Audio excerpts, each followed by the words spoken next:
నమస్తే, welcome to #you. నేను మీ Rajesh. So ఇప్పుడు బీఆర్ఎస్ పార్టీ హయాంలో అంటే తెలంగాణ వచ్చిన తర్వాత 2014 నుంచి మొన్న కాంగ్రెస్ పార్టీ ప్రభుత్వం ఏర్పడే వరకు కూడా బీఆర్ఎస్ పార్టీ హయాంలో స్కాములకి కొంత కేర్ ఆఫ్ అడ్రస్గా చెప్పుకోవచ్చు. ఎందుకంటే గొర్రెల పేరుతో స్కాము, బర్రెల పేరుతో స్కాము, లేదు అంటే కాళేశ్వరం సిబిఐ విచారణ దాకా వెళ్ళినటువంటి వ్యవహారం, అట్లాగే ఫార్ములా ఈ కార్ సంబంధించినటువంటి ఏసీబీ కేసు ఒకవైపు పెద్ద ఎత్తున విచారణ జరుగుతున్నటువంటి క్రమం మనకు తెలుసు. మరోవైపు చాలా వరకు కూడా ఫోన్ ట్యాపింగ్ అంశం కానీ ఇట్లా ఒకసారి ఆ యొక్క ప్రభుత్వం పనితీరు మీద దృష్టి పెడితే చాలా వరకు వ్యవహారాలు బయటపడుతున్నటువంటి నేపథ్యం. సో ఇప్పుడు తాజాగా కేసీఆర్ ఇన్వాల్వ్మెంట్ తోటి ఖచ్చితంగా ఈ స్కామ్ జరిగింది అనే అంశం తెర మీదకి వచ్చింది. ఏంటి ఆ స్కామ్ అంటే ఖచ్చితంగా గతంలో హరితహారం పేరుతో పెద్ద ఎత్తున చెట్లు నాటింది బీఆర్ఎస్ పార్టీ ప్రభుత్వం. సో ఇప్పుడు ఆ చెట్లు నాటడంతో పెద్ద ఎత్తున కోట్లు ఖర్చు పెట్టి పెద్ద ఎత్తున చెట్లు నాటారు.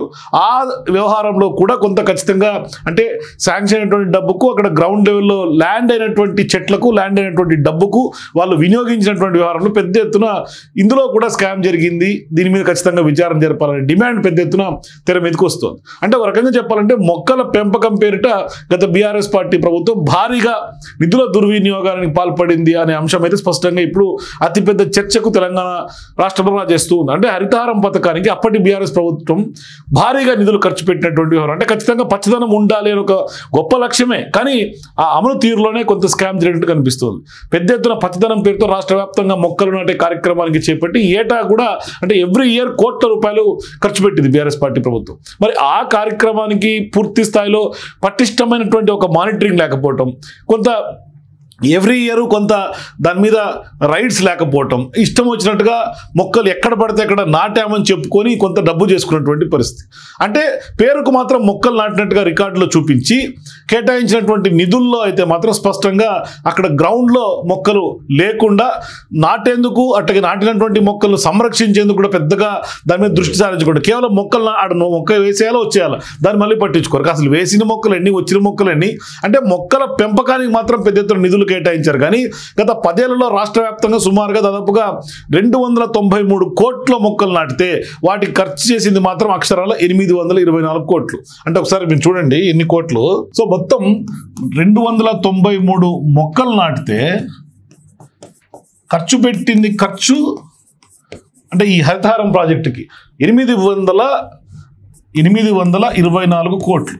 చూడండి మొక్కలెన్ని, ఎన్ని కోట్లెన్ని, కేవలం చెట్లు నాటడానికి ఇన్ని కోట్లు. ఇది నిజంగా నమ్మశక్యంగా అనిపిస్తుందా?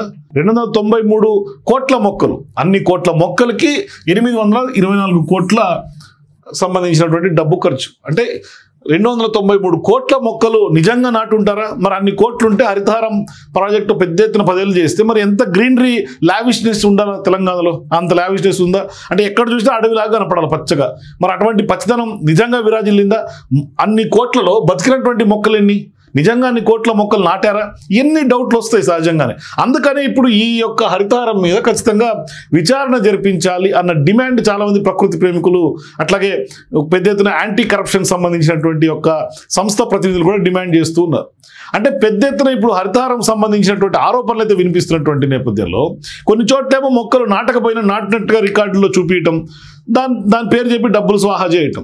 మరికొన్ని ప్రాంతాల్లో అయితే కొన్ని అవసరం లేని చోట్ల కూడా కొంత నాటినటువంటి మొక్కలు నరికివేసినటువంటి పరిస్థితులు. అంటే రికార్డుల కోసం కేవలం వివిధ శాఖల అధికారులు ఇష్టారాజ్యంగా మొక్కలు నాటినట్లుగా చూపించుకోవటం గణాంకాల్లో.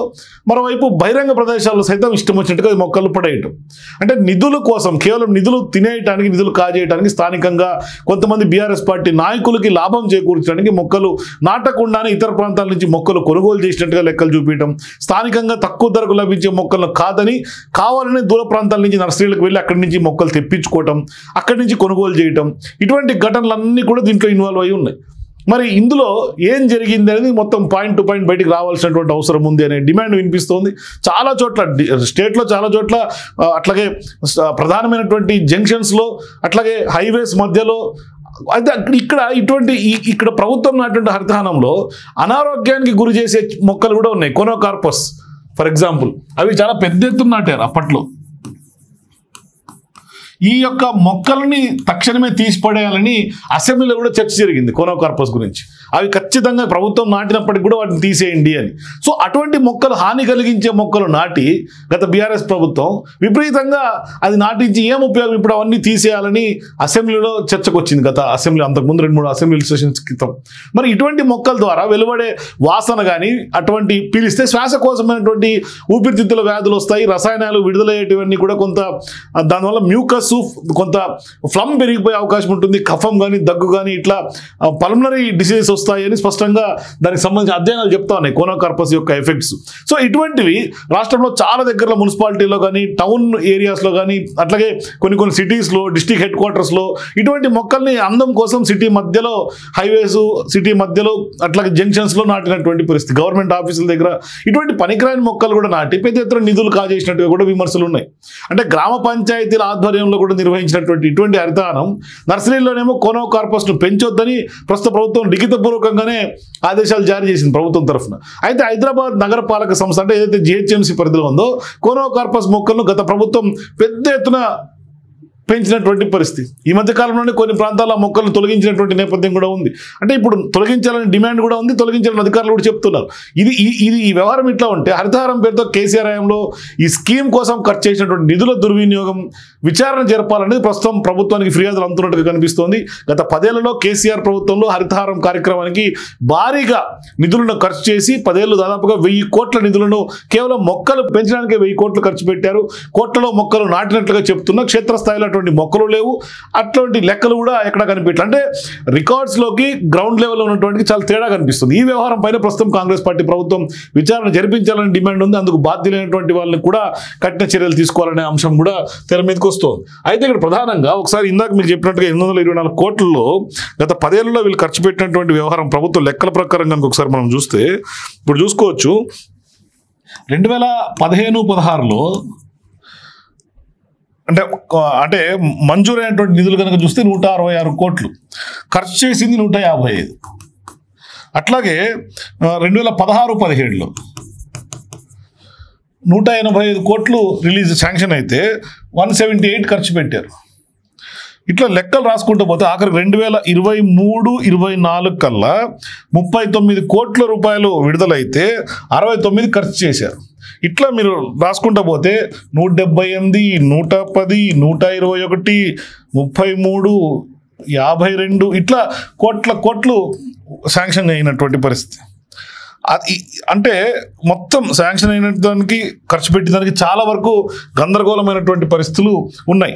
అయితే ఇక్కడ ప్రధానంగా ఇవంతా కూడా ప్రభుత్వ రికార్డులు. సరే, ఇప్పుడు అన్ని నిధులు ఖర్చు పెట్టారు కదా, నాటినటువంటి మొక్కలు చూస్తే 2015-16 సంవత్సరంలో నాటినటువంటి మొక్కలు 15.8 కోట్లు.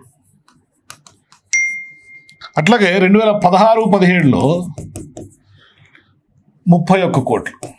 ఇక 17-18లో చూసుకుంటే 60 కోట్ల మొక్కలు. ఇన్ని కోట్ల మొక్కలు నాటువంటి తెలంగాణ ఎట్లుండాలా? 18-19 నుంచి ఆ యొక్క హయాంలో 36 కోట్లు. అట్లాగే 19-20 ఈ సంవత్సరంలో 42 కోట్లు. 21-22 మధ్యలో 29 కోట్లు. 22-23 మధ్యలో 24 కోట్లు. అట్లాగే లాస్ట్ వాళ్ళు దిగిపోయే సంవత్సరం 23-24లో 18 కోట్లు. అంటే మొత్తం 200 పైచీలకు 300 పైచీలకు కోట్ల సంబంధించినటువంటి మొక్కలు. మరి ఇన్ని మొక్కలు నాటి తెలంగాణ ఎట్లుండాలా? మరి ఆ మొక్కలను ఏమైపోయినాయి? సో ఈ వ్యవహారంలోనే ఇప్పుడు ఖచ్చితంగా విచారణ జరగాలన్నది స్పష్టమైనటువంటి ఆదేశాలు ఇవ్వాలని కాంగ్రెస్ పార్టీ ప్రభుత్వానికి డిమాండ్ వినిపిస్తుంది. రాష్ట్రంలో అది పెద్ద చర్చ జరుగుతుంది పొలిటికల్ సర్కిల్స్లో కూడా. సో ఈ కేసులో కూడా ఖచ్చితంగా కేసీఆర్ ఇరుక్కునే అవకాశాలు ఎంతవరకు ఉంటాయి?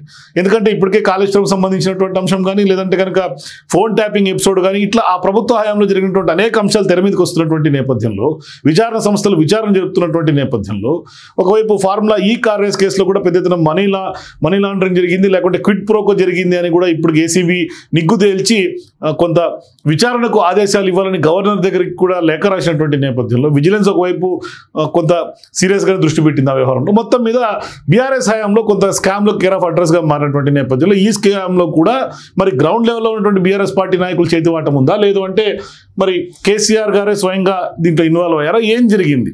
దీని మీద ఇప్పుడు కులంకుశంగా మొత్తం బయటికి తీయాలని చెప్తున్నారు. ఇవన్నీ కూడా ప్రభుత్వ రికార్డుల ప్రకారం ఉన్నటువంటి లెక్కలు. మొత్తం గ్రౌండ్ లెవెల్లో ఏంటి పరిస్థితి, ఇక్కడ జరిగినటువంటి అంటే ఇక్కడ ఉన్నటువంటి పేపర్ లెక్కలకి గ్రౌండ్ లెక్కలకి ఏం తేడా ఉందో కూడా ఖచ్చితంగా విచారణలో నిగ్గు తేల్చాల్సినటువంటి అవసరం ఉందని డిమాండ్ వినిపిస్తుంది.